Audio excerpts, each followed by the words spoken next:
This concludes our series relating to astral theology. And we hope that a few points have been made with sufficient clarity to suggest that the subject offers a key to the interpretation of ancient lore, and at the same time reminds us that the principles and values involved in the teaching are as valid today as they were thousands of years ago. Regardless of the times in which we live, the journey of the human soul remains the most important consideration in the life of the individual, and should be one of the great dynamics of the life of the collective. Until the human being senses again his citizenship in space, until he realizes that his destiny is not fulfilled in the small cycle of immediate experiences with which he is familiar, we cannot hope to develop a long-range perspective capable of impelling us or inspiring us to a course of constructive conduct. The individual today has lost his kinship with a group of values which ancient man fully appreciated and accepted. He saw himself as part of a vast living organism. He sensed that all of space was populated with rational creatures, beings whose lives and thoughts might be infinitely beyond the comprehension of man. Yet these beings existed, and their thoughts and lives were valid experiences in nature. Old-time scholarship sought to adjust man to the universe, whereas the modern thinker seeks to adjust the universe to man. This is not reasonable nor essentially possible, because man is not the axis of the vast plan which moves around us. Man is part of that plan, but the plan has its own destiny. Man is involved in that destiny, but he cannot control it, nor is he the principal factor in the purpose of existence itself. Thus, by a proper modesty, by a gentle humility, by a recognition of the importance and dignity of the human estate, without exaggeration or distortion, we achieve something that is important. In religion and philosophy, particularly in recent centuries, man has become too important. He has become important in a self-centered way. He has become too egotistically significant. And in the emphasis upon himself, he has failed to emphasize his relationships with the larger world of which he is a part. Until he has proper perspective, he cannot cooperate adequately with any purpose greater than his own personal interest. Now today even we recognize larger purposes. We recognize such desirable ends as world peace. We hope to see ultimately the end of poverty. We would like to see universal enlightenment. We would like to have a factual statement of human equality. We look for the time when prejudice and intolerance will cease, and that the individual will live in a better kind of world.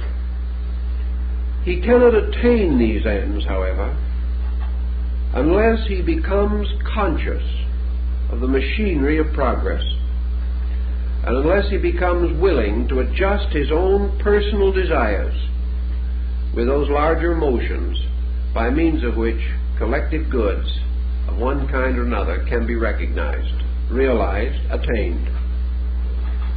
The ancient man, therefore, looking around and seeing the universe, saw it as a vast house.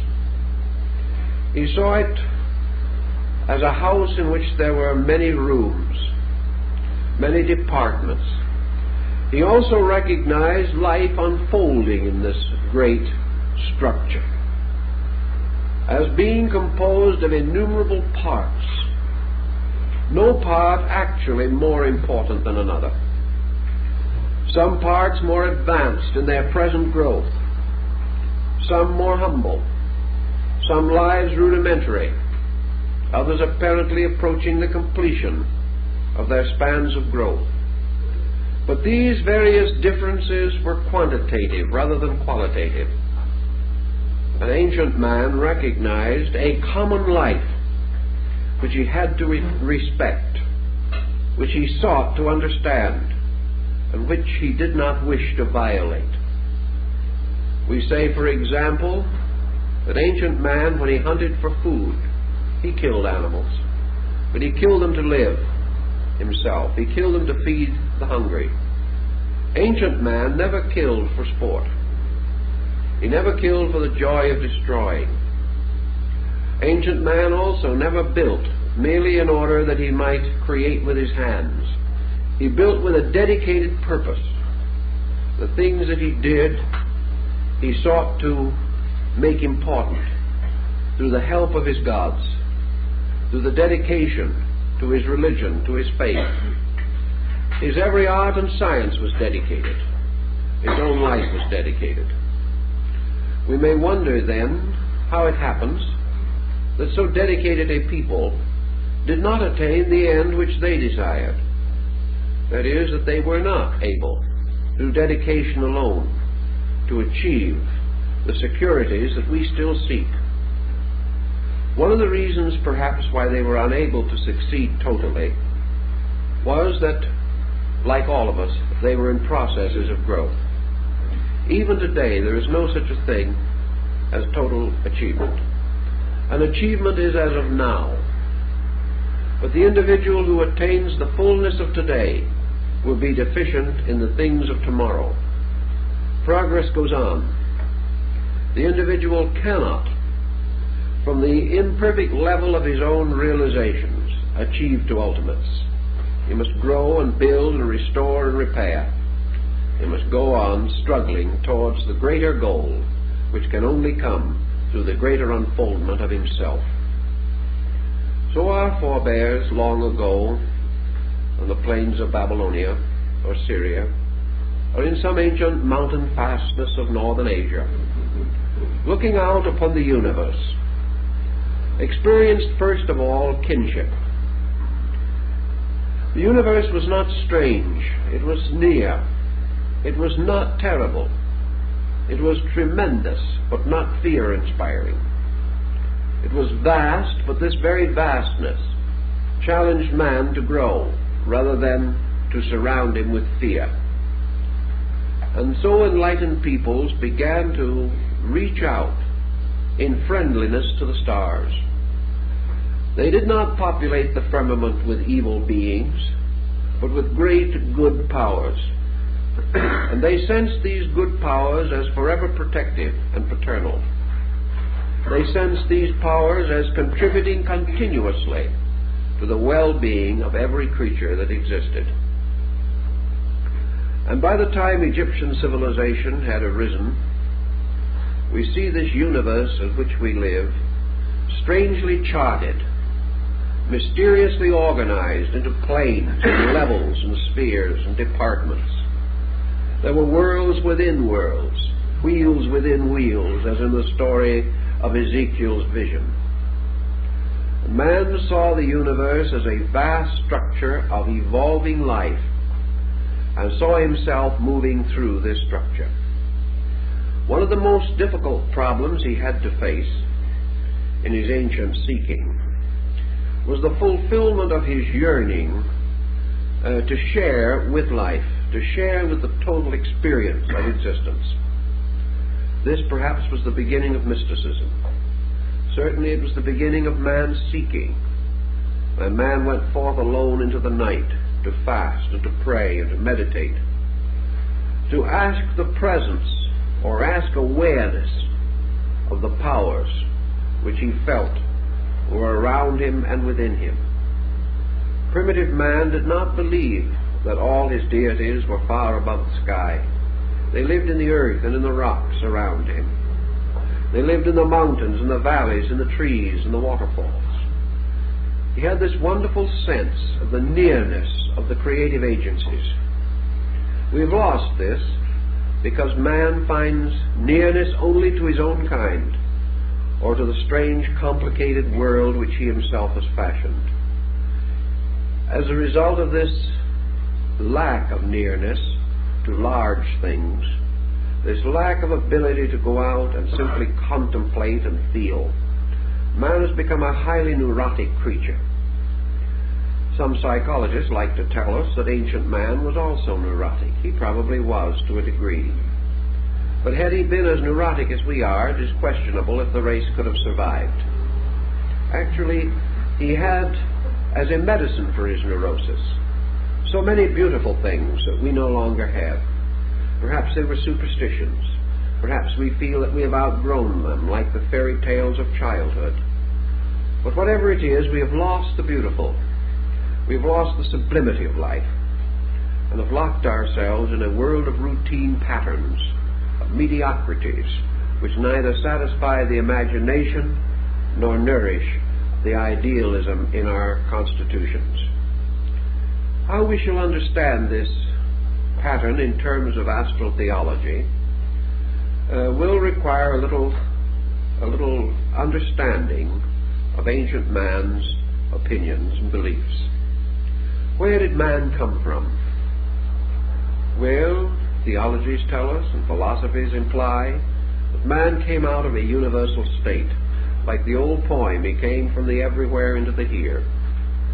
The ancient man believed that in a remote period men lived with the gods, that men were fashioned first in a strange heavenly state, that man had in his constitution something of the divine nature, that he dwelt above the world in a mysterious abode of blessedness. And then he started forth on his journey. And the story of his journey is very much the story of the prodigal son. Man's beginnings in the great cycle of existence have been variously explained. The Egyptians and the Greeks were of the opinion that man primarily sought experience consciously and willingly. These peoples did not have a fall in their theology, as some other nations had, this concept of man being driven out of paradise. Many ancient peoples and most Eastern peoples did not feel that this was true.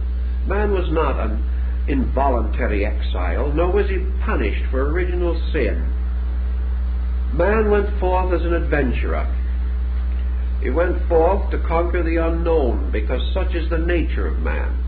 Such is the nature of life. The American Indian will tell you that just as the young man, reaching maturity, feels his own individuality and wants to go forth upon the adventure of life, to create a new home, to bring a new world into being, so primordial man, primitive man, in the presence of the gods, is said to have looked forth into the great expanse and mystery of creation and decided to go a-venturing. He wanted to know what was beyond and below and around him. He wanted the victory that comes from effort, from victory over limitation. Here again we have the story of the prodigal son, because there was one son who stayed home, and the son or sons who remained at home took care of their father's house, were good and obedient children. And yet one went forth as a prodigal and wasted his substance in riotous living. He went down into Egypt, and he passed through great catastrophe and great sorrow.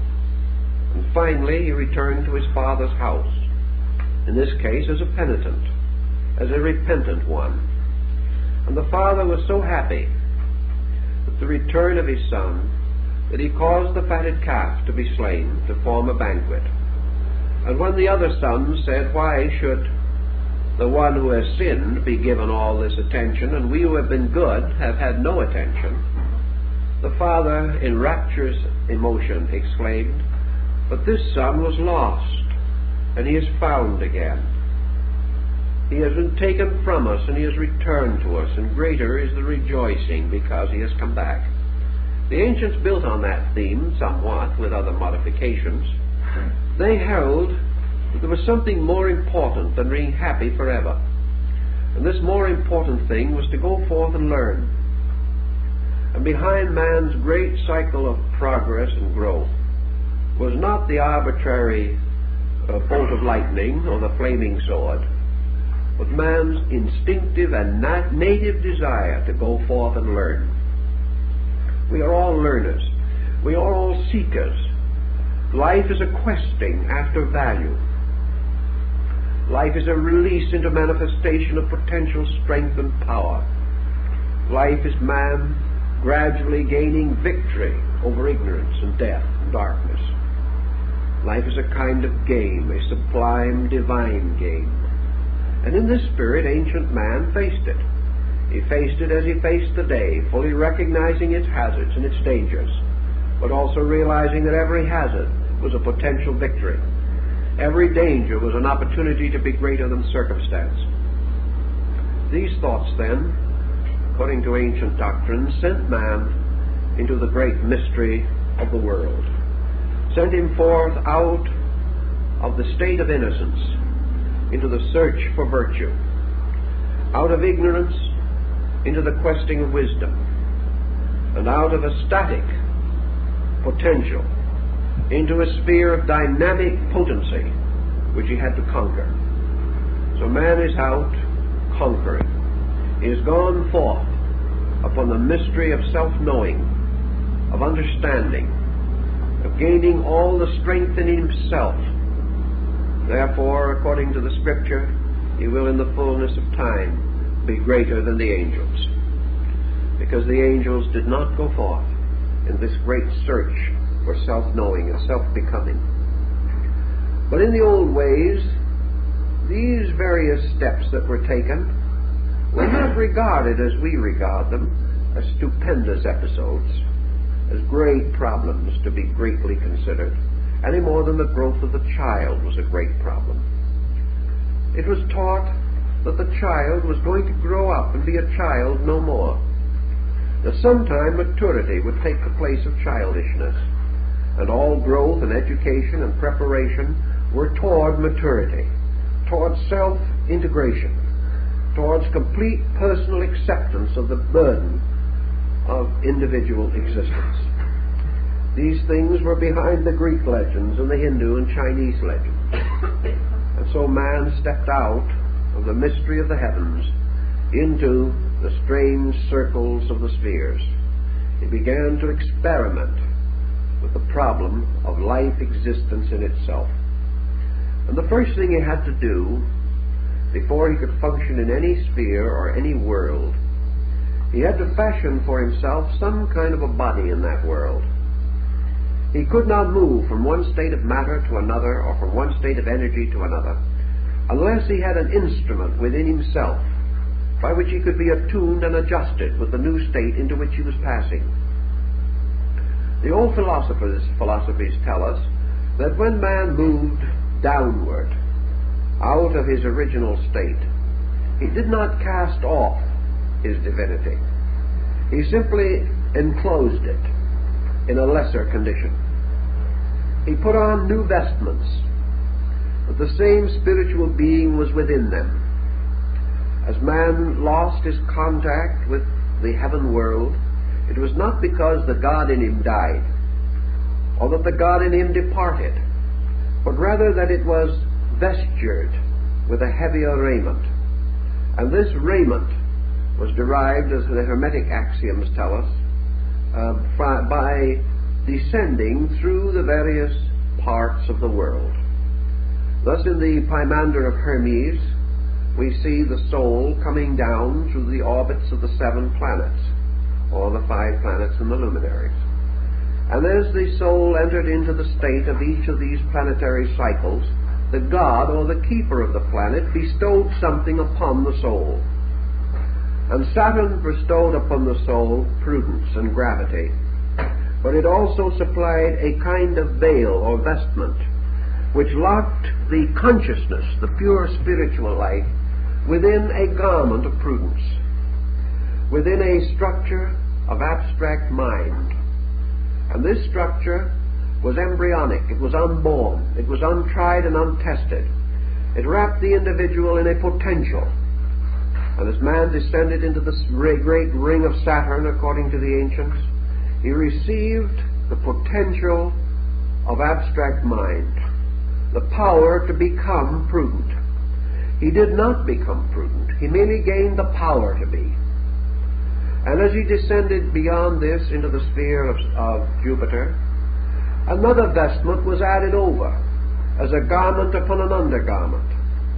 And man gained the potential power of being reasonable, the power to rationalize, the power to think things through, to philosophize, to idealize facts, and to gain the actual attribute of judgment.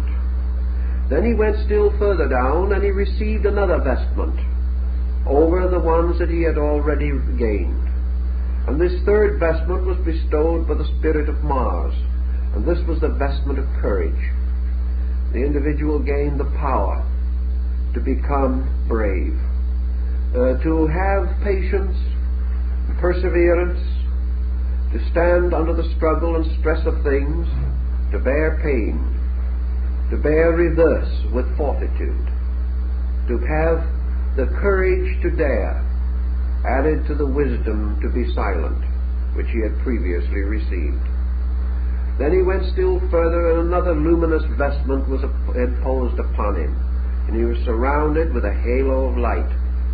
And in this next, or in the great solar arc, he gained for himself the power of vitality, the power of energy, courage, and to be sustained and supported by energy.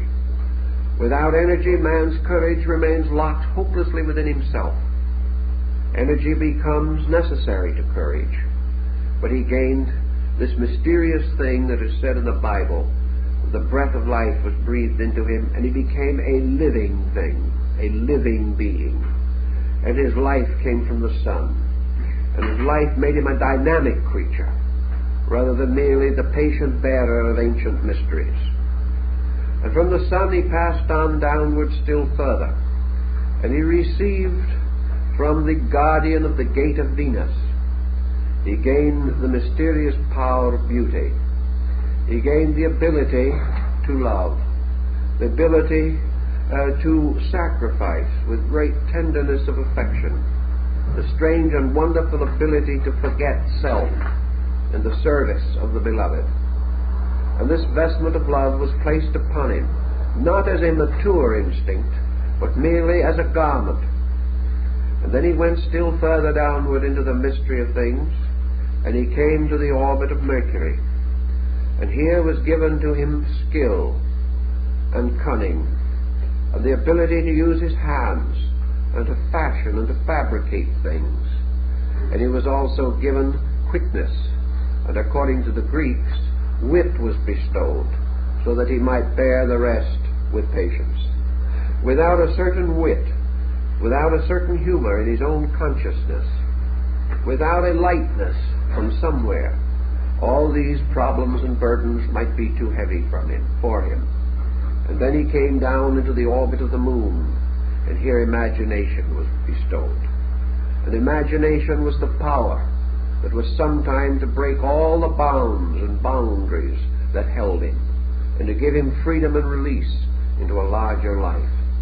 And thus well covered with 7 raiments, one within another, until he was burdened and loaded and heavy with garments, and was now obscured so that he could no longer function easily, or even be aware of his ancient birthright of freedom and airiness and liberty.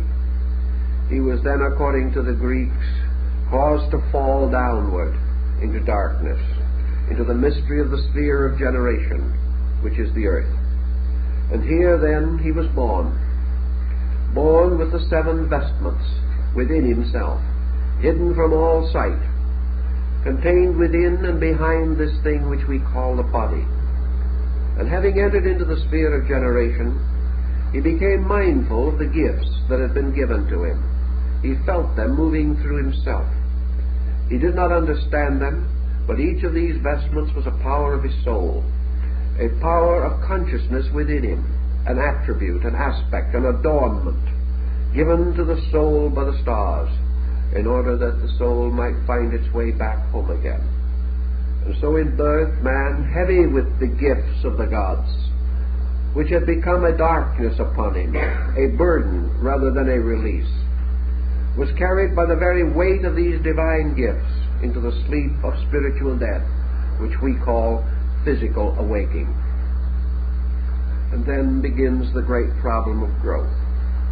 Each child, growing from infancy to maturity, passes gradually through unfoldments, and these unfoldments are the releasings of the potentials of the soul. One by one, the locked attributes, the vestments given by the gods and planets, begin to become active through the manifestation of the individual. And little by little he comes into possession of the 7 powers of the planets in his daily life. He does not know exactly what these powers are, and most of all, he does not realize that in a strange way these powers are all restrictions upon himself, because his pure consciousness has been continuously restricted, and what we call the gifts of the planets are actually limitations imposed upon us by these conditioned psychic pressures and factors. Thus man, adorned with all these benefits, is really the victim of his own adornment. He is less than he was in the beginning, because he is no longer free to express his natural consciousness. So he goes from the cradle to the grave, and in the course of life he learns to use these various attributes which he possesses on the physical level of life. He gains skill in judgment in some cases, or he becomes prudent, or his courage is sufficient, or his skill is great, or his imagination is strong. His affections may be ardent, and his vitality may blaze forth in the number and multitude of his achievements. But all of these things represent only physical expressions of these attributes. The mysterious vestments, the gifts of the gods, are still locked within him. Now the ancients said that just as surely as man in the course of life unfolds certain potentials and uses them for the development of his orientation here, just as surely as he can only attain here by bringing into manifestation things locked within himself, so man gradually becomes crystallized by what we call old age. Little by little these potentials and powers which he has close in upon him again. His prudence becomes over-caution, and finally fearfulness. His judgment becomes locked by crystallization into intolerance, into opinion, or perhaps is not well enough developed to give him the power to judge righteous judgment. His courage leads him to disaster. He becomes not brave but audacious, and in such allows his ambitions to pervert his principles. His energy he wastes, as the prodigal son did, in riotous living. We waste our energies and then sometime wish we had them. Love leads him to innumerable tangles, disconcerting circumstances. He feels that his love is wasted, that it is betrayed, or he does not develop it strongly enough to have a constructive and creative impulse there. The love of beauty and truth are ignored. The individual falls merely into the lower victimizings of the sensory perceptions. Wit, skill, produce not only the cynic and the skeptic, but skill without understanding gives us a scientific world which is not safe to live in. Imagination leads us into every fantasy and excess, into suspicion, into tyranny, despotism, into all kinds of terror in the night. So one by one, these powers of the soul, which should be blessed, which should give us the full measure of realization, betray us and leave us victim to the excesses which their perversions indicate. Such was the state of man when the ancients conceived the idea of creating the great ladder of the mysteries. This great method of release, not release for this life alone, not release merely for years or for days, but the recognition that what we call evolution is man's victory over all the limitations imposed by conditions upon the unconditioned consciousness within himself. So a great symbolical pattern was created which reversed the involutionary procedure. Man gratefully and gladly returned to each of the guardians of the spheres the gifts which they had bestowed. He outgrew these gifts. He rose above them. He transmuted and transformed them, and handed back the vestments and the adornments which they represented. There are ancient fables in the East about this, the fables of the king, who so adorned himself with his jewels and with his wealth and with all the symbols of his honors and dignities, that when he fell into a river he drowned because of the weight of his adornments. And this is what happens to man. Because of the weight of his adornments, he falls into generation and drowns in matter, becoming what we call a materialist or an unenlightened person. But the rescuing of this was by the long process of outgrowing conditioned existence. And to achieve this end, the soul had to consciously ascend through the 7 orbits of the stars, ascending as a star, the goddess, ascended from the dark threshold of the moon god up through the 7 gates to the upper world from which she had come. The journey back upward, like the mysterious story of Dante being led by Beatrice from the Purgatorio into the Paradiso, is always man's eternal psychic entity leading him back by his dreams, his aspirations, and his affections to the great spheres from which he fell, or from which he descended not by a moral fall, but by determination or decision to seek adventure, to seek things, and in gaining things to lose self. This is also the burden of Buddhism, that man, gaining all other things, has as a result lost pure consciousness, without which his journey to light cannot be perfected.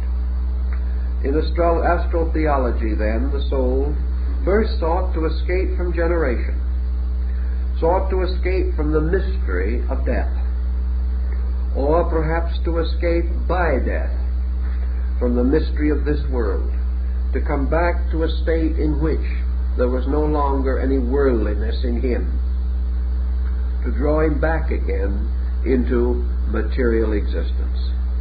To escape from the world, he must therefore escape from worldliness. And what were the great pressures of worldliness, which had to either be overcome or man would be drawn back? In fact, he could never escape. Death was only an exchange from the visible to the invisible side of nature. Man never actually transcended the great material sphere of things, either in life or in death. He merely disappeared and appeared again by the ancient concept of rebirth. He was never away from worldliness until worldliness ceased within himself. Religion held this to be true, and most of your mystical theologies were derived from the ancient astrotheological symbolism of the soul beginning its journey upward by its effort to overcome the world.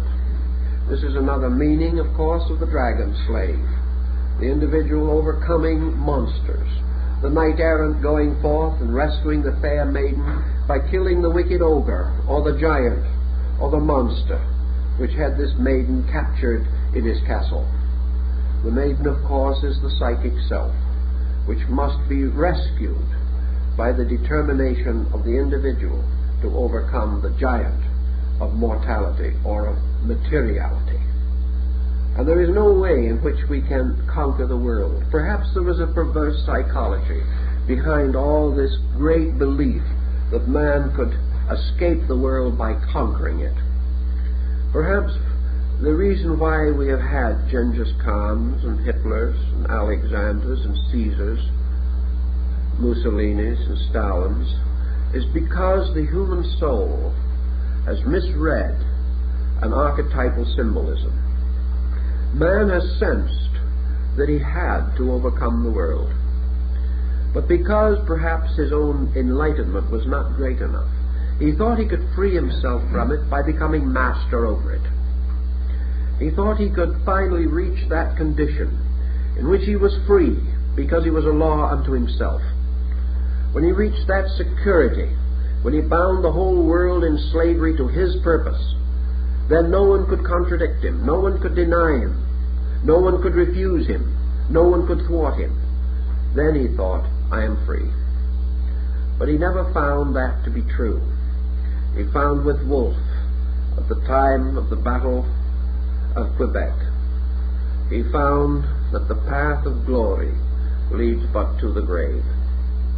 He discovered finally that he could not escape the world by conquering it, that he could never reach a condition of security so complete that he was free from the world. Therefore he turned, as the mystic turned, to another method. Instead of attempting to conquer the world, he attempted to conquer worldliness in himself, realizing that he was bound here by these very ambitions which he sought to satisfy or to gratify. Consequently, by becoming desireless, by no longer responding to the allurements of the world, by no longer admitting the power of the world, he could perhaps escape from its tremendous, insidious effect upon himself. Ancient man, then, really believed that he had to be born again out of this world, if possible, born without death. That instead of dying out of a material state, he must die out of the materiality in himself. This was the second birth. This was the twice-born one who had achieved conscious liberation during life. It was a birth into a new state in which the Greeks said the hero dwelt. The hero being the person who had overcome the world as an experience of consciousness, was therefore free from it, because it could no longer be stimulated in himself. He would no longer hate. He would no longer desire. He would no longer sacrifice his principles for his possessions. He gained a certain detachment. How did he do it?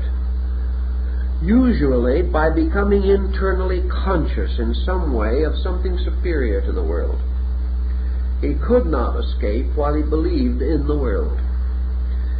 But if by mystical experience, or by the strange disciplines of ancient esoteric sciences and philosophies, he was able to experience inwardly a freedom from this world, and realize that in departing from it as an experience of consciousness, he was not leaving the greater for the lesser, or the known for the unknown, but rather that he was leaving something that he had outgrown, leaving darkness for light, leaving things that are not true for things that are, gaining more than he could possibly lose, finding himself by sacrificing that which was not his real self.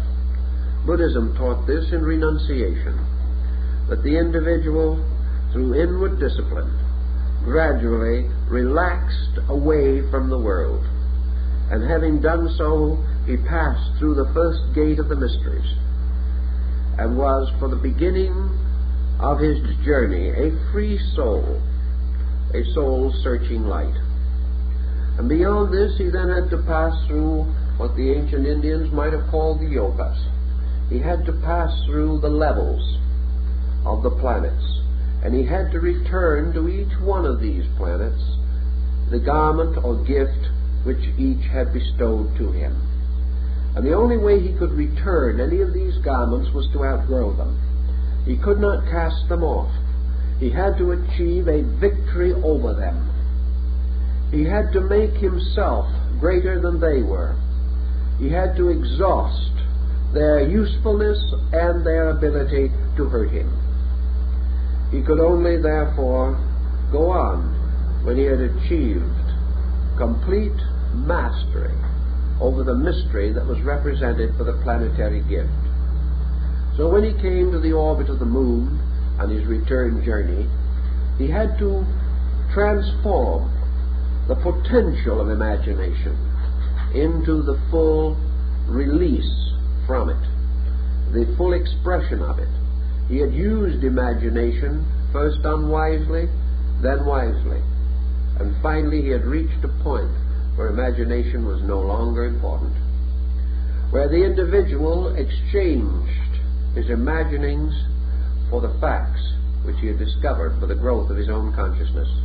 Man does not have to imagine the wonders of the world if he understands the world. The world is in fact more wonderful than any dream that he could have. And through true and complete understanding, the distortions, the imageries, and the fantasies of things were no longer vital to him, no longer necessary to give him inspiration or impulse. Let us say, for example, that a person is inspired to do a good deed. He may be inspired by hope, or by faith, or by charity. He may imagine all the wonderful outcome that will follow this good deed, and therefore he is strengthened to do it. But when he is wiser, he will do that good deed without any of these overtones at all, simply because a certain action is lawful, right, proper, necessary, and the only thing conceivable. When he reaches this point, he can return the cloak of imagination to the lunar guardian who keeps it. He no longer needs it.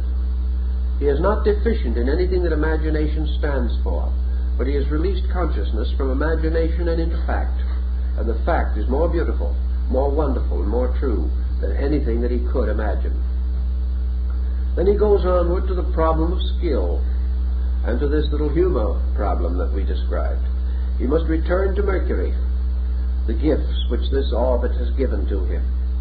And so we find that he returns to this level, that level of his mentality, which has to do with proficiencies of all kinds.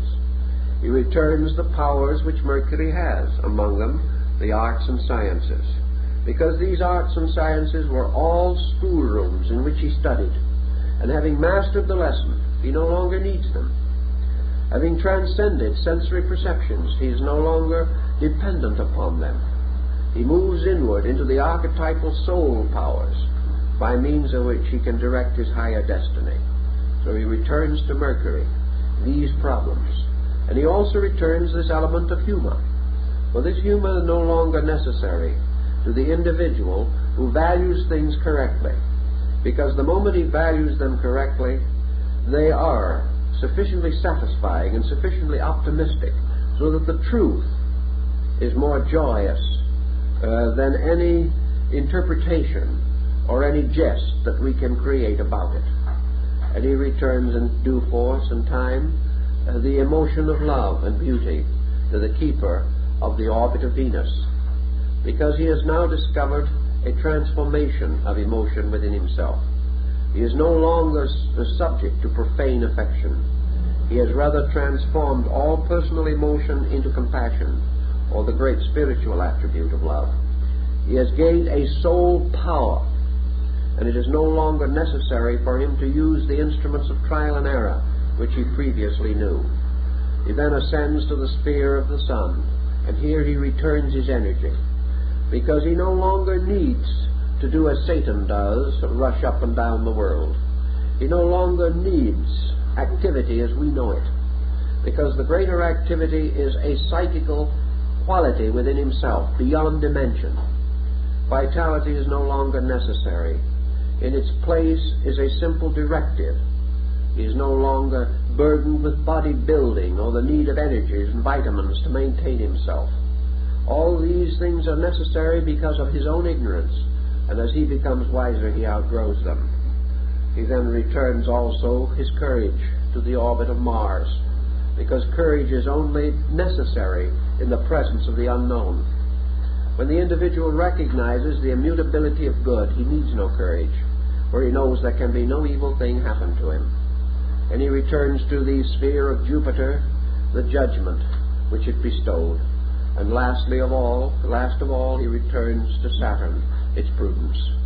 And then, as the wonderful golden verse of Pythagoras says, the soul, freed from all these bonds and all these burdens and all these raiments, rises in its own pure nakedness to return again to the world of light from which it came.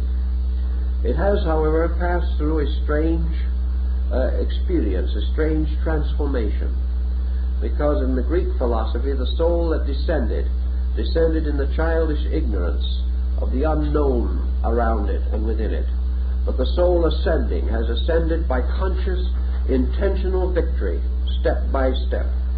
So the innocent, childish soul that descended gives place to the strong, mature, virtuous soul that has decided all things and has chosen to cling unto that which is good.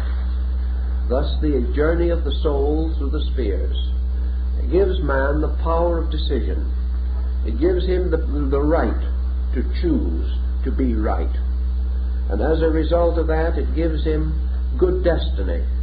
It gives him the right to earn a destiny, which cannot be earned unless all factors composing it are voluntary decisions of his own.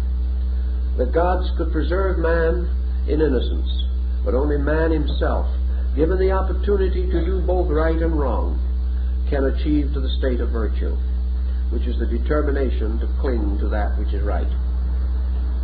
So this journey was a kind of initiation, and all your initiation rites and ceremonies of ancient man were based upon this story, based upon man gradually achieving victory over the 7 parts of his own soul, restoring their attributes to the universe from which they came, and resurrecting victoriously from the 7-fold body or psychic entity which contained and locked him within itself.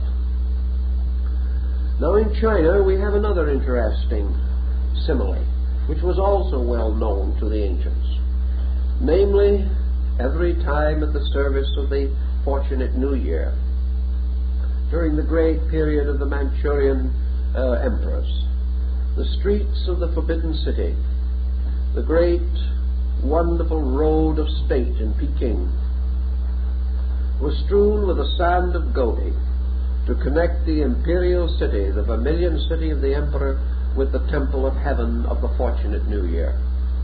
And here, in simple white robe, on the day of the ceremony, the emperor, alone and unattended, walked the yellow sand of Gobi from the imperial palace to the altar of heaven. And here, before heaven, he made his offerings. Here he offered himself as the living sacrifice for the well-being of his people. And in this ceremony it was said that he followed the will or dictates of the ancient emperor Shang-Ti, the imperial heaven. For this emperor, who was more or less the golden emperor of the sun, walked the wonderful gold sand strewn band of the zodiac, and the great annual journey to the feast of the fortunate New Year was part of the astronomical mystery in ancient China. We've already mentioned the perilous journey of the sun through the signs of the zodiac. Among the Greeks and Persians particularly, this perilous journey was again revived in connection with the human soul. The soul or psychic self was therefore regarded as performing 12 labors. A man in his journey through the great spiritual year of his destiny, the year composed of the length of time that took him to move from ignorance to wisdom, from mortality to immortality, accomplished this by means of 12 labors, and these were the labors of Hercules, and they were also the mysterious voyages of Simdad the sailor, and they are contained very beautifully concealed, but quite clearly stated in the Odyssey of Homer. These legends and fables were all derived from the mystery rituals. In the Egyptian rites there were 12 deities, 12 ancient gods who sat in judgment. These 12 gods passed upon the virtues and vices of the human soul. They were the testers, the triers, the guardians, and only those who could pass successfully the examinations given by the 12 gods of the old road were permitted to pass on into the blessedness. Now these 12 gods or guardians of the old road, of course, relate to the solar mystery. And as man became a little more sophisticated in his astronomy and a little more aware of the mystery of the year, he likened his own spiritual cycle of life to this story of the annual journey of the sun. So man started out with the firm conviction that this mystery revealed to him the things he had to do.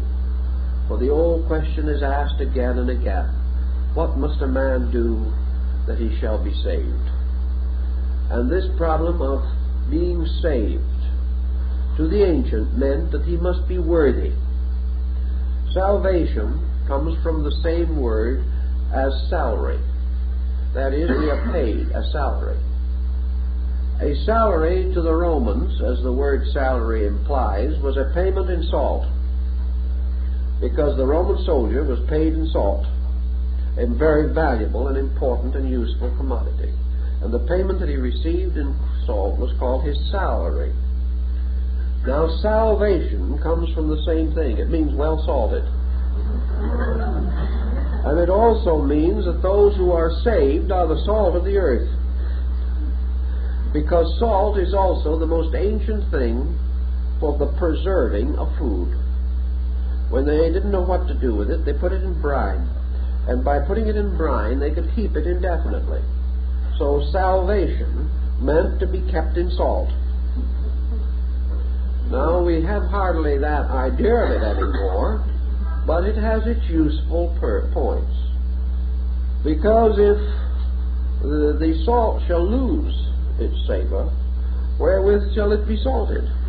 And in the scriptures we hear a great deal about it. Now, in ancient days of royalties, particularly in England, they had a very large salt cellar. It was a symbolic one that looked more like the trophy that you win when you do a particularly good round of golf or something of that nature. A trophy cup. The salt, the great salt, might be 2 feet high, and it was placed on the baronial table. That is, it was placed on the table of the nobleman, dividing those who sat above the salt and those that sat below the salt. And great people sat above the salt, and common humble people sat below the salt.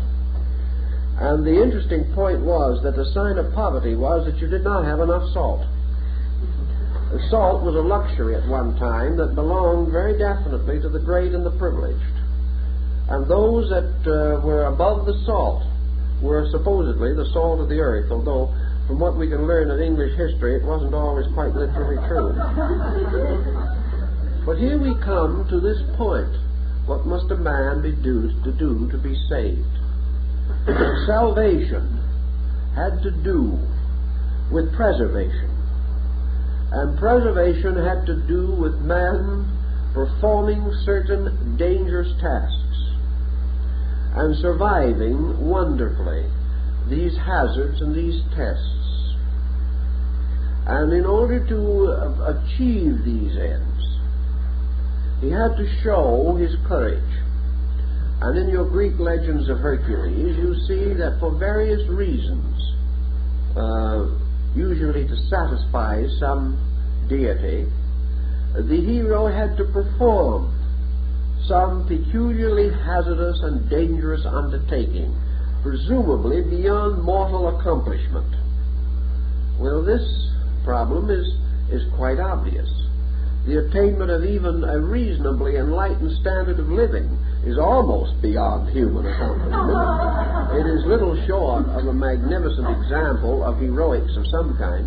We do not see the swords flashing or the helms with their brilliant plumage. We do not hear the crash of battle, but every achievement that we make is a struggle against pressures, struggle against a many-headed hydra. For as we lop off one bad habit, 7 more grow from the blood. Everything we try to do confronts us with mythological situations, just as remarkable and dramatic as those in our ancient fairy lore. For all folklore deals with archetypal symbols, symbols of man's struggle for security. So in the ancient Greek and Persian rites, in the temples, the band of the zodiac was stretched across the sky. Sometimes it was made into the mosaic floor. Very often it was traced upon the robes of priests and upon the garments worn by neophytes. Apuleius wore the star-spangled cloak when he went in to the mysteries. These stories had to do with the journey, the perilous journey of the soul through the 12 tasks that had to be performed before a man can be saved. And these 12 were represented by the zoans, or the animals of the zodiac. And these animals in turn were each of them an emblem of some ancient law or principle, a hieroglyph, signifying a positive and negative attribute. Each one of these creatures was either a constructive or a destructive force. Each one had its privation and its success, and it also had its moderation. The work of the hero was to pass the test without in his own turn violating a principle. If he violated one law in order to keep another, he became hopelessly involved in a labyrinth. The great trick was not to win primarily. The great achievement was to win without having done anything that would cause a loss. In other words, you could always slay your enemy, but how to overcome him without hurting him was more difficult. You could always be angry at evil and oppose it, but how to oppose it without being evil yourself, that was more difficult. How to end sequences of causations without setting new ones in motion doing it. How to so conduct oneself that the correction of one evil did not engender 10 more. How to solve the mystery of the Medusa, pattern of the stars as its guide. Just as the ancients navigated from the pole star, so ancient man, morally and ethically, navigated his Argo, or his Argonaut, his great expedition on the ship of salvation. According to the map of the heavens, he had to keep the laws of heaven. He had to follow the stars of heaven, and he had to follow in faith, and he had to withstand the tempests of circumstances with a greatness of spirit, or he could not succeed. Much of this is beautifully concealed in the part of the 5th book of Virgil's Aeneid, where we have a further description of the initiation ritual.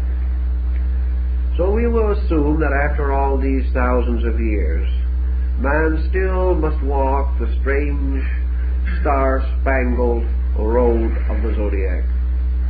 He does not walk it in the sky, but as he walks it through a series of qualitative experiences in himself.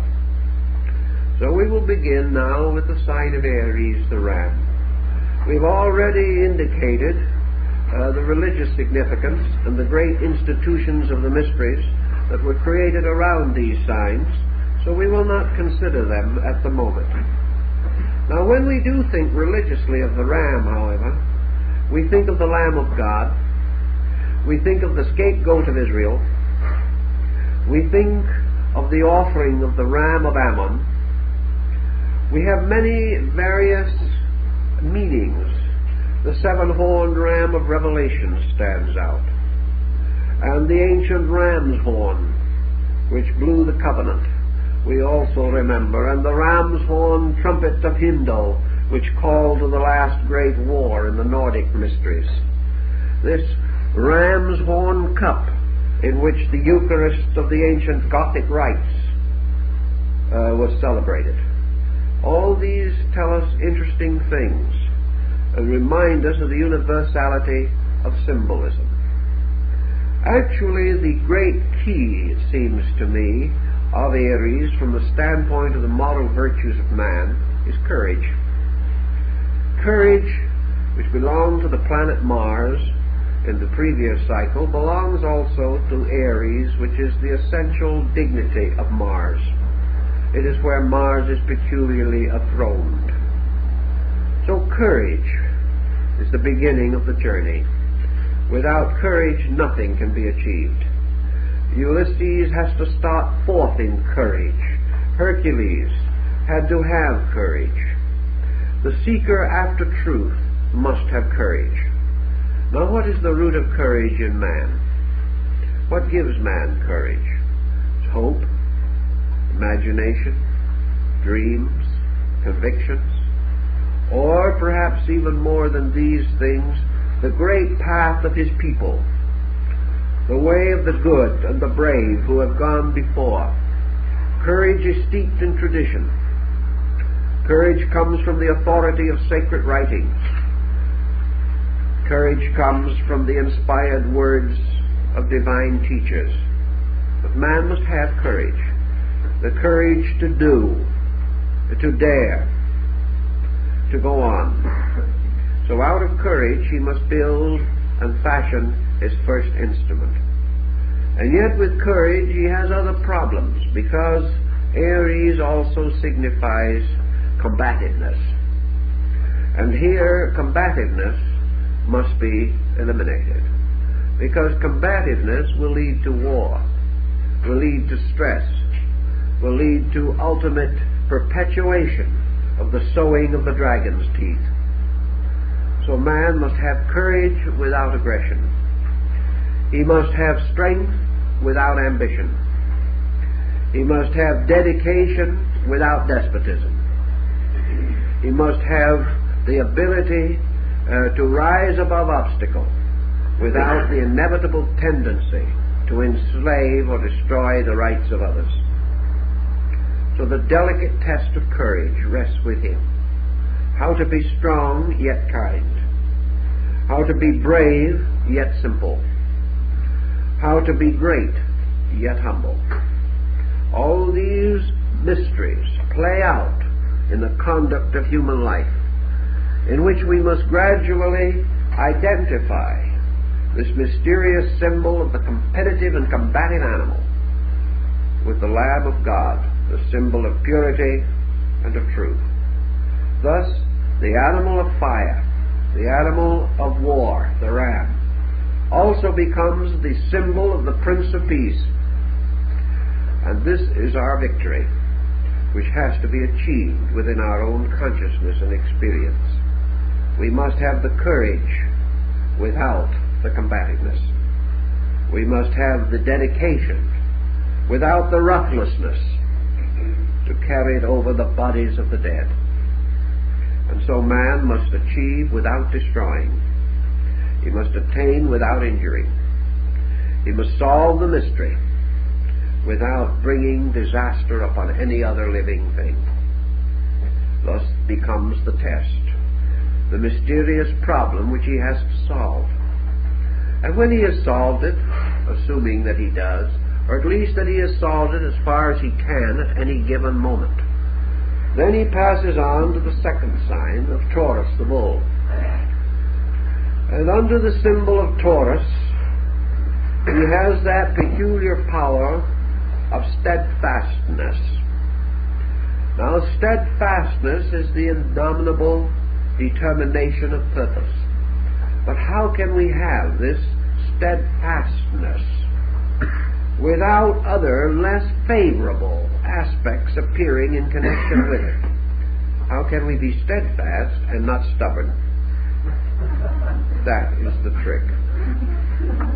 The ancients developed a great philosophy on the individual who could remain true to himself without being untrue to somebody else. The individual who was capable of being serenely purposeful and at the same time not be locked, not be closed, not be held by some false attitude in his own mind. Very much of the loyalty that we think about is only stubbornness. Dedication is not what it always seems to be. It is just habit. It is the individual doing it because he has always done it, and not because it is right. So under the sign of the bull comes this mysterious power, this tremendous power of this creature, the power to go on, to persevere. For like the plodding ox that draws the plough through the ancient muddy waters of the Nile bank, like the same stolid ox that is on the rich man's table, like the ancient Nandi, the bull that rides Shiva upon its back, the bull of heaven and the bull of earth, and the bull which Virgil says opens the egg of the year with its horns. This bull of continued determination must be analyzed morally, spiritually, into motive and into every conceivable understanding that we can bestow upon it.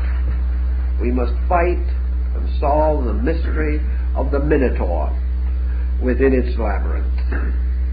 For this was the bull-headed man. Sometimes we say that people are bull-headed, and we are not referring to the Minotaur in most cases when we say that. We are referring to an objectionable stubbornness. And yet in the midst of this symbol of the labyrinth, in the ancient Greek legend, the labyrinth of Crete, the labyrinth of the ancient temple, palace, here we have the world with all its strange and tortuous passageways and chambers, ruled over by the bull-headed symbol of stubbornness, arrogance. Look around you. Everybody knows he is right, and everything goes wrong. We can get an ear for very little. Everyone is determined to protect his own interests. Everyone has closed his mind to that which differs from him, and each, smugly entrenched behind his own defenses, is concerned primarily with the security of himself and his group, and with old prejudices and unchangeable crystallized attitudes we seek desperately to prevent the growth of tomorrow or the survival of today. This is the Minotaur ruling the world. It is reaction. It is the old stubborn pride. It is the individual who must fight with his own fear of change, with his own determination to be loyal to his opinions rather than to truth. And the hero must fight that fight. And it's a great fight, and everyone doesn't win immediately. Now the third side that the soul is confronted with is Geminus, the twins. And here we come into a very intriguing problem. The problem of psychological polarity. Here we come into one of the strange things that is most obvious in the human mind. The more stupid a person is, the more certain he is. The more thoughtful he becomes, the more uncertain he becomes. And you take the comparatively thoughtful individual and you say, I want a yes or no answer. you'll have a very hard time getting it. You will get the famous political answer. Yes, and then again, no. The individual will say, it would seem this way, but perhaps it is the other way. Why? Because we pass through a period in which, as someone said, we become broad-minded but a little flat-headed at the same time. We mistake uncertainty for generosity. We like to think we're liberal, but the fact is we do not have the answer. And because thoughtfulness gives caution, we have lost directive in a great many instances. So everything in life is polarized. And we have the various Aristotelian techniques of either and or. We have the individual who, departing from the evil, would cling to the good, but has already established a polarity that has destroyed truth. We have persons seeking the so against the not so, only to discover tomorrow that they were wrong on both counts. We have the individual who tries to judge fairly, but fails because he does not know the facts involved on either side. We also find the individual who tries to help, but fails to help because he does not really know what is helpful. And wherever he would be helpful, he is capable of harm. The polarities go back and forth. So this side of Gemini represents mental division within the individual. Mental division leads to disillusionment, skepticism, cynicism. Mental division also leads to weakness, and it leads to the elevation of the functions of the mind above the purposes of the mind. We develop the thinker for the sake of thinking and not for the sake of the thought. We develop the individual who writes beautiful words but never means anything. We hear or see the grammarian who can construct a sentence perfectly, but the sentence never contains anything that will change the course of history. It is skillful but not purposeful. So this division, by separating and destroying the penetrating power of intensity, leaves the individual upon the twin horns of the Gemini dilemma. He is unable to determine anything, or he is locked in the polarized conflict of things. One of the good examples of that is the American Civil War, where we have the War of the Brothers. In ancient England, Lilly said that the United States was under the sign of Gemini, the twins. And we had the War of the Brothers. It is now nearly a century since that war, and yet we're still fighting it. And we're still struggling over it, and we're still trying to figure who was right and who was wrong.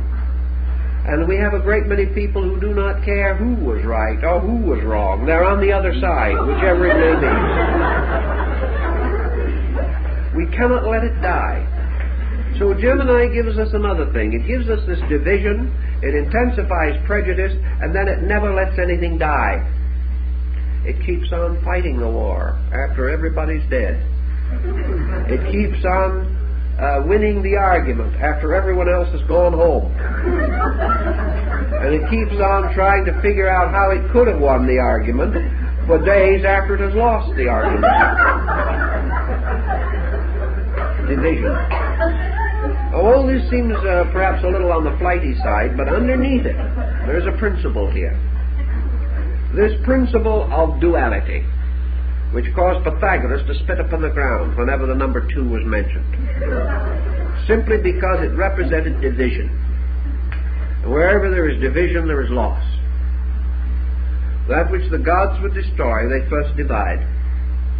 And wherever there is division, then there is need for reconciliation. And this process of reconciliation is itself a strangely subtle form of hypocrisy. Nothing seems to work out, because actually We are dealing with things substantially indivisible. Their unity must be acknowledged, not achieved by human defense. It is there to begin with, and we cannot defend it, we must discover it.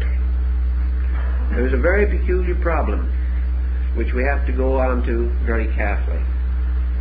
Then we pass to the next type, where we gain the mysterious heritage of the moon. And the moon gives us the strange inheritance of moods. The moon gives us light and darkness. It gives us this strange inconstancy within ourselves. It caused Paul to cry out in his agony, "When I would do good, evil is ever nigh unto me." It causes the individual this strange weakness in his own nature, making him a servant of tides, making him moved upon surfaces which he cannot control, like a ship in a storm. And this strange moodiness of man, the mood of greatness and the mood of failure, the inability of the individual to depend upon himself, the inability of the individual to rise above the pressures of his own passing moods. So the hero must master his own moods. He must master the inconstancies by which one day he is for and another day he is against.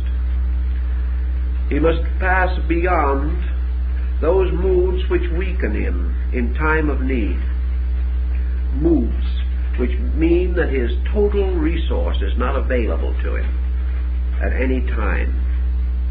So the moon tells us that everything ebbs and flows, that everything seems to have beginning and end, and that everything is upon the sea of life, subject to generation and degeneration, life and death, birth and decay, these things moving in strange cycles, and in man these cycles infinitely repeating themselves, so that with every phase of the moon man hopes or fears by pressures which he cannot understand. Thus man, fighting the moon, fighting this struggle within himself, is fighting the inconstancy of himself, fighting the insecurity in which he cannot depend upon his own nature to stand behind him. He must bring his own nature into line. He must conquer the shifting rays of the moon's phases. He must gain the ability to keep his light even when the moon becomes dark. So the moon has always been the symbol of the lesser light.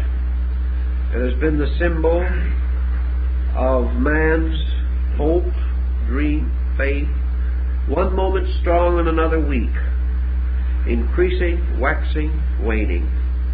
And here man seeking constancy, seeking mastery over the excess of his moods, so that he shall do no thing too much nor too little, watching himself against the pressure which forces his idealism into vanity, forces his dedication into fanaticism, forces his determination to serve into hypocrisy simply by pressure.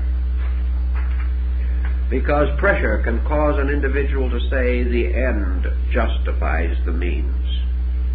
The moment he has done so, the madness of the moon is upon him.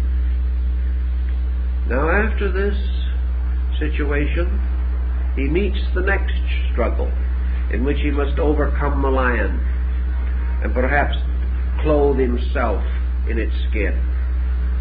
Yet in the ancient legends he must slay the lion without a weapon. He must slay it with his bare hands, and he does so by breaking its jaw.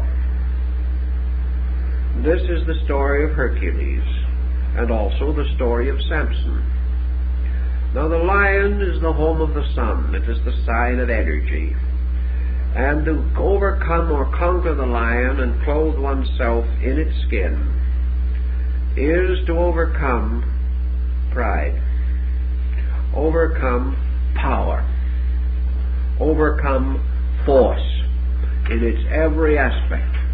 For there is scarcely a moment in our days when we are not tempted to do something a little more strenuously than the ethics will permit. We have the feeling that with a little more force we can accomplish our end. We can overwhelm our adversary. We can sell that merchandise which he does not want. We can force. We can use energy, not for our own advantage, but for the disadvantage of someone else. And the moment energy transcends its natural usefulness, it becomes like gunpowder. Gunpowder may help to blast a dead stump out of a farmer's field, but it has also laid the world waste with war. Atomic energy may give us new sources of light and power and warmth, motion, but it can also wreck us. So that power within the individual, if harnessed to conscience, if bound to consciousness, as in the ancient fable of the young maiden binding the lion's jaws with her handkerchief, an ancient figure found sometimes on tarot cards. If gentleness can hold the power of the lion and the unicorn, we then understand something that is very important to us, namely that nothing that is good shall ever be attained by force. The moment you use force, the force becomes evil. Yet it is life without force, energy without pressure, action without aggression. These are the secrets that the ancients tried to tell us must be conquered and mastered and understood by the soul as it walks along the yellow road, offering itself as a gift to heaven. And we go on to the sign of the Virgin. And here we come to one of the most ancient symbols in the old zodiac system. And we find it curiously associated with one great keyword out of antiquity. The conquest or the mystery of the Virgin, the capture of the girdle of the Amazon, has to do with the mystery of service. The crest of the Prince of Wales in England is taken from the ancient Germany in I serve. These were the last words of Kundry as she fell dead at the foot of the Grail. I serve. Service becomes one of the great problems of the labor. And to achieve service, one must understand the mystery of the world virgin. For service is actually bringing forth into life. That is the meaning of service. When we serve, we bring something forth into life. When we serve the need of our friend, we help to bring that friend forth out of darkness into light. All service is releasing life. In the ancient agricultural content or context, the Virgin carries the sheaf of grain, because if man serves the earth, it brings forth the harvest. Service, therefore, is making ready the way. It is perhaps sounded in the words of John the Baptizer, "Prepare ye the way of the Lord." For service is to prepare the way of life. Service is to prepare the way for those who do live. Service for the young is preparing them for life, preparing them to bring forth. Service of the strong, if we help a man in trouble, it is in order that we can assist him to bring forth out of himself those resources which are his true solution and which we cannot convey to him. Therefore, service requires great discretion. Service requires a wisdom almost beyond this world. But the symbol of service for the Virgin is the great question: what must we do in order to do good? And to answer that question requires practically all the wisdom of the ages. For usually our help is of a sentimental nature. We are kind, we are sympathetic, we do something. And because we do not know what we are doing or why we are doing it, we then sometimes come to a keen disappointment, for the person neither appreciates nor understands, and our good intention is imposed upon or exploited. It is because our good intention was not wise with the wisdom of the server. We do not know how to serve.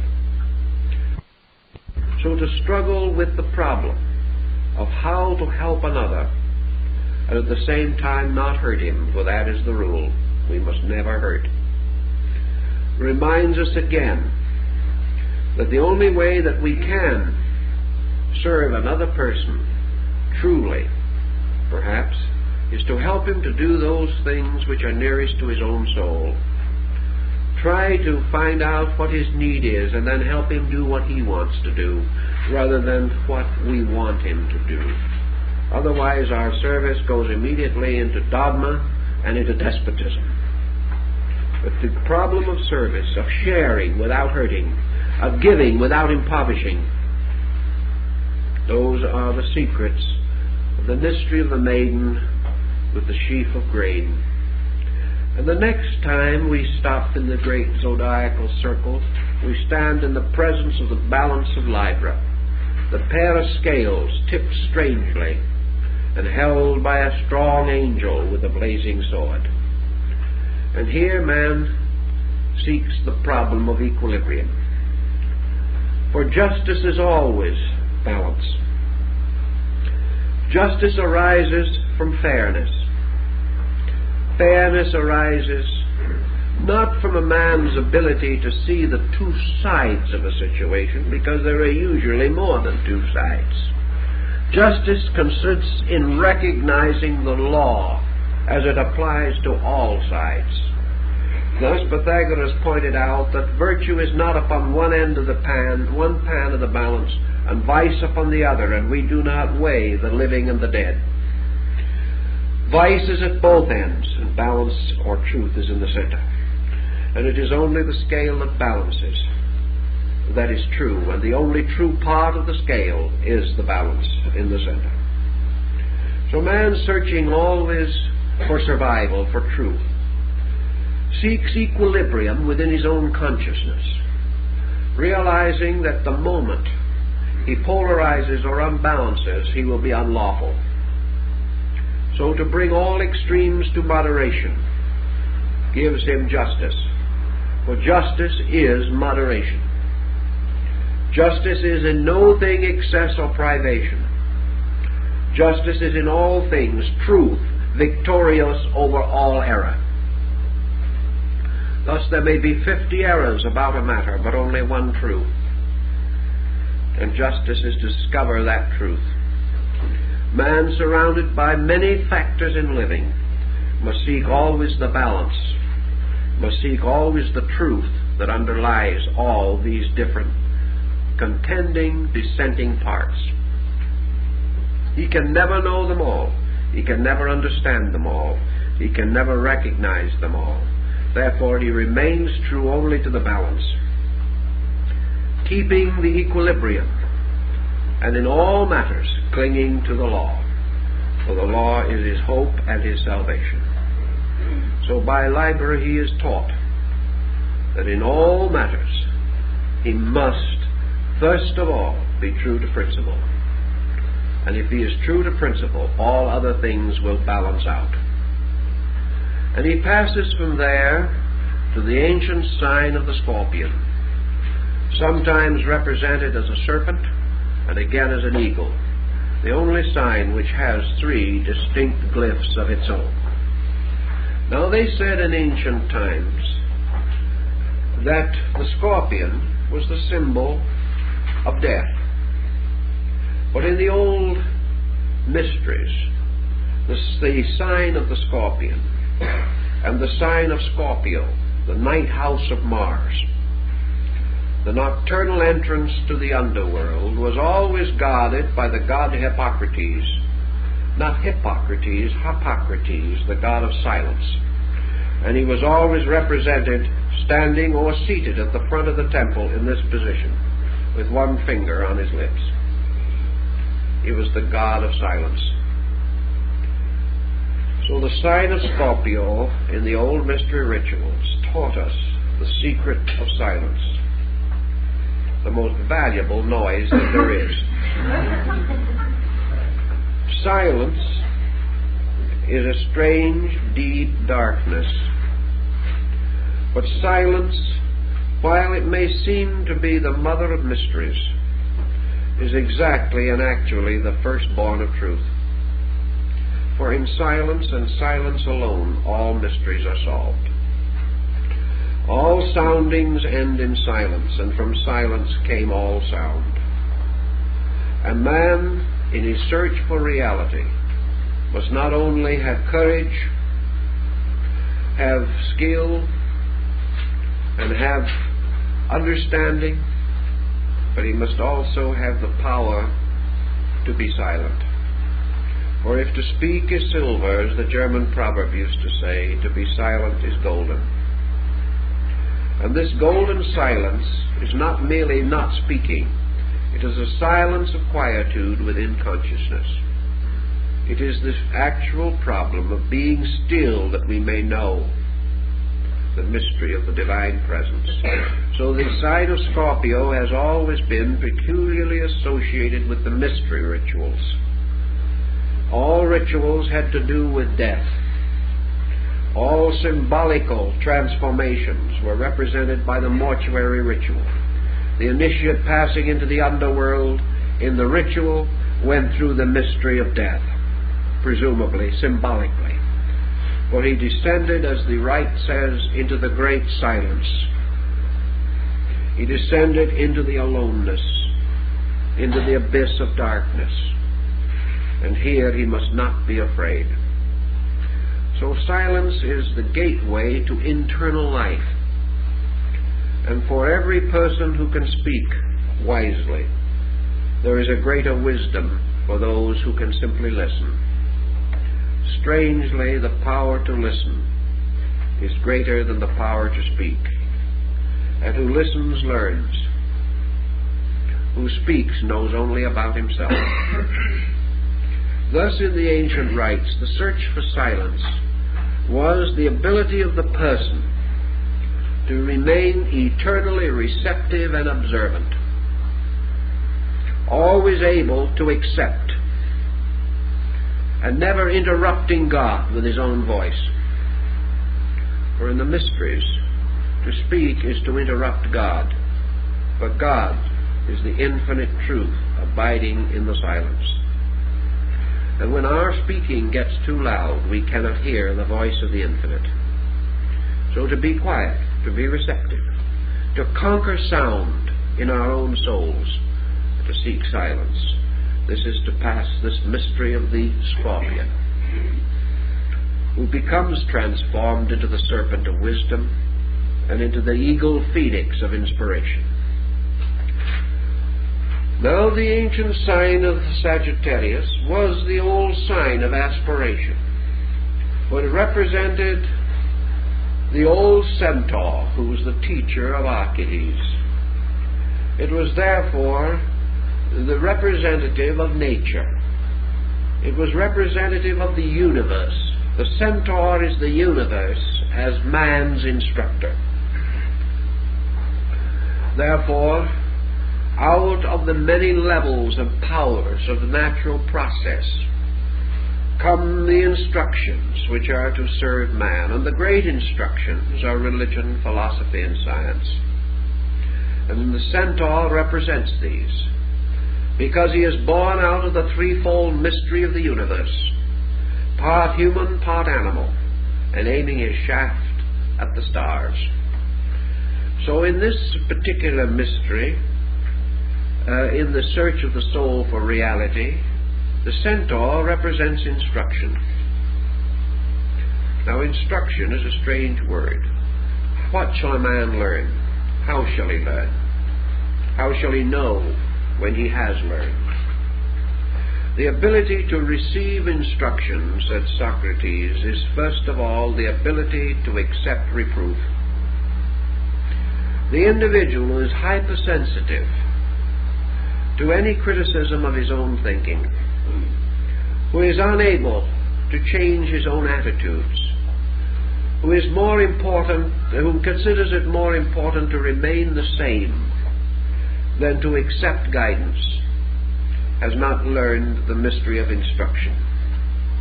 For instruction, as Emerson points out, is the inevitable consequence of the enlightened human being's contact with nature, whether it be human nature or universal nature. From every other human being we can learn something, for this human being may be only of our own kind, the animal body of the centaur. But yet there is not a person who lives that does not know something that we ought to know. In the same way, we can learn from every branch of knowledge, not only its immediate instruction, but its great message, the message about universals. And we can see that all knowledge flows from the great fountains of universal consciousness, and that sky and earth and air are forever teaching, that the sunrise and the sunset are our instructors, and that everything that happens has a message: adversity, sorrow, problem, responsibility. These are the teachings of the centaur. For the centaur is life and nature, teaching us to become heroes. And some will reject the teacher because the body is that of a horse. Others will say that the teacher itself is only an imperfect creature rising out of its own darkness. But nature is that. Nature is a god with the body of a horse, and nature is the teacher. And it is teaching us both human ways and divine ways. It is teaching us both the mysteries of our animal existence and of our universal state.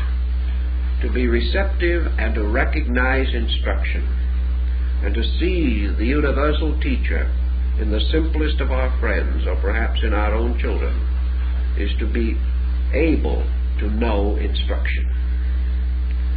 And beyond the sign of instruction lies the ancient symbol of Capricornus, the sea-goat, dedicated to the two cities of Babylon and Nineveh, one upon the top of a mountain and the other by the shores of the sea. Part fish, part goat, and the infinite symbol of man's eternal prudence. For in all things, man must be prudent. He must be forever mindful of the dangers of excess. And he must realize that even a virtue overworked becomes a vice.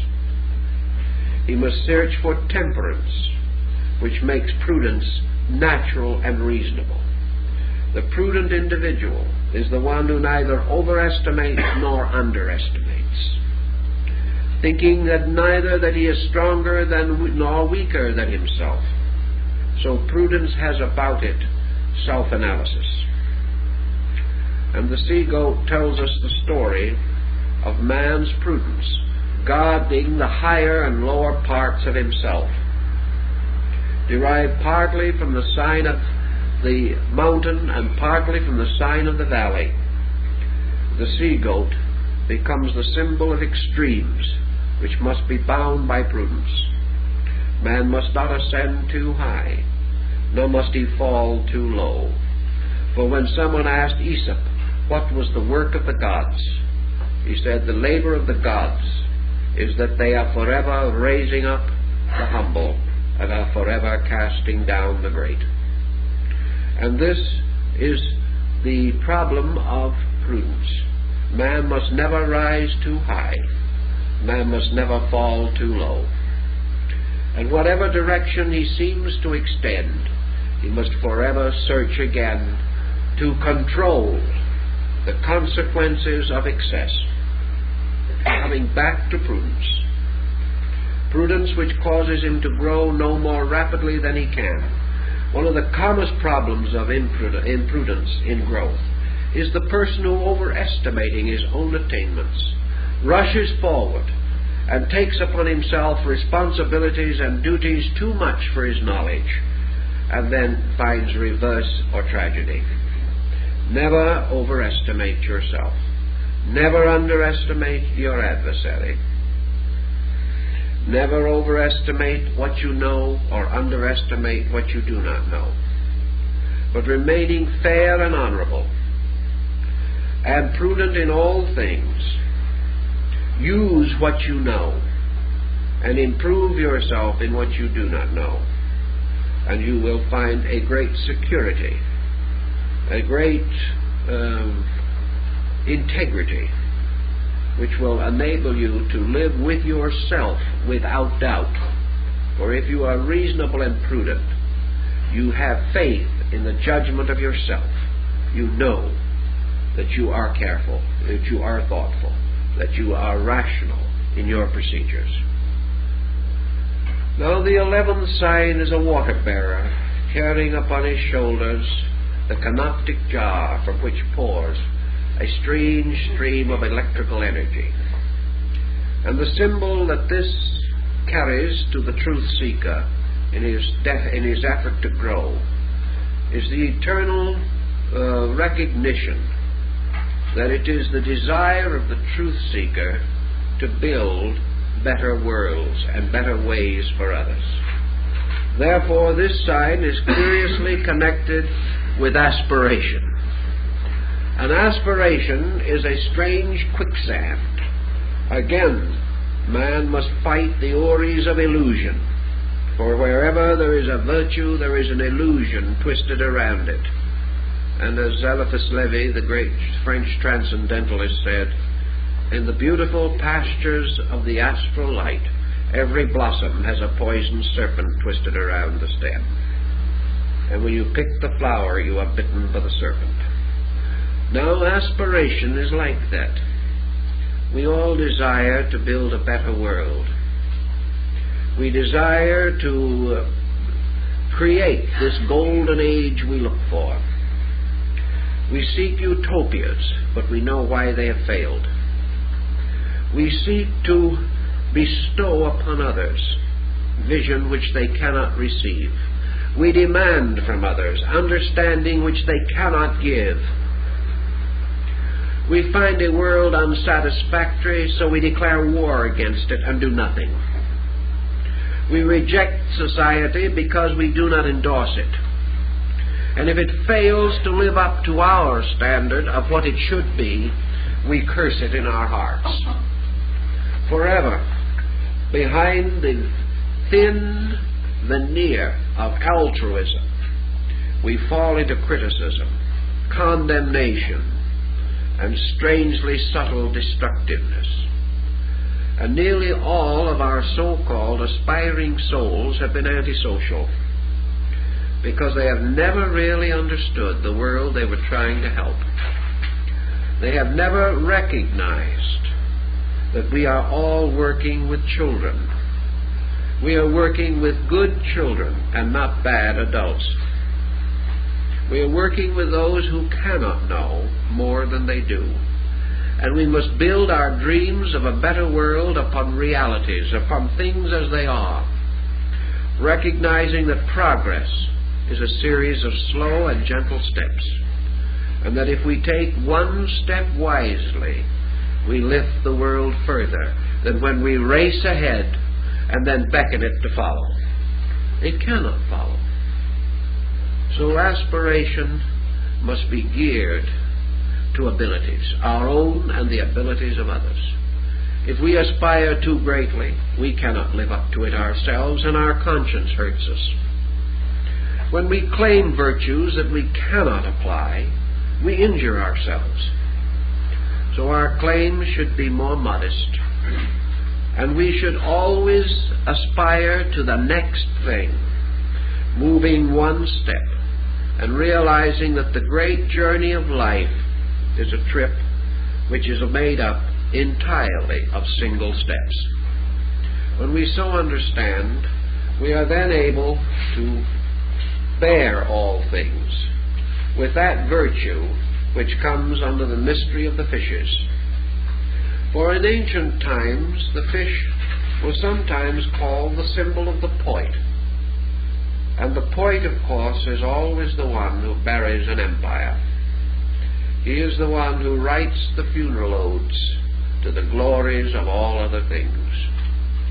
But the poet also becomes the symbol, in this case, of patience, a virtue man has much trouble with, and also of humility, which is easy if we are patient.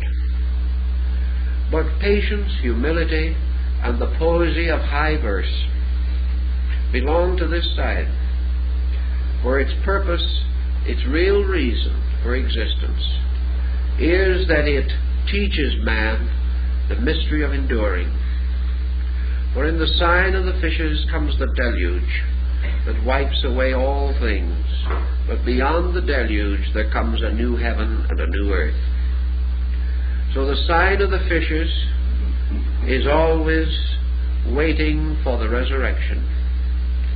It is that which, having planted the seed in the earth, must wait patiently for God who doeth the works. So in this sign man learns that there are things which he can do and there are things which he cannot do, and that it is right and proper for man to labor, but the works must be crowned with the life of the universe. Man without the universe can do nothing. Man cannot hasten the gods, nor can he retard them. He can prepare their ways, but he must await their works. So patience means that man can no longer be disillusioned, no longer defeated. No longer can he die of a broken heart because things are not imminently successful. Patience gives perspective. It gives great time. It is the hope of the long-visioned. It is the only answer to the great things that must be done. For these things must be fulfilled in the fullness of their own time, and not according to the hopes and ambitions of mortals. So patience and humility complete the signs where the road began with courage, and all courage ends in patience, and all strength must end in humility. And then the great cycle begins again, for humility reveals the courage and gives birth again to the beginning of things. For from patience comes a strange kind of courage that is not of this world. So the ancients said man walking the golden road had to learn these mysteries, and we have to learn them today just the same. And out of learning them, we keep the great pattern of the road that leads upward around the stars and into space. And this road is going to continue to lead. And men may conquer space. They may go out and travel to other planets and other stars. But they can never get beyond the mysterious, invisible road for which the stars stand. For all conquest must fail. All discovery must come to naught, unless conquest is the conquest of self, and discovery is the discovery of that which is locked within the innermost and the furthermost of existence. Thus the astronomy and the philosophy and the religion of these peoples formed one pattern. And I think there is sufficient utility in that pattern to make it worth our remembering. And also there is something quaintly delightful in these mythological burdens and the intricate chess games of emotions and attitudes to which they bear witness. Our ancient friends were very astute in their understanding of human psychology. We can profit by the fable if we can apply it to ourselves. And by so doing, we will understand man's journey around the great mystery of the golden road that leads back home. And I think that that more or less summarizes the concept of the ancient astrotheological philosophy. and we thank you very much.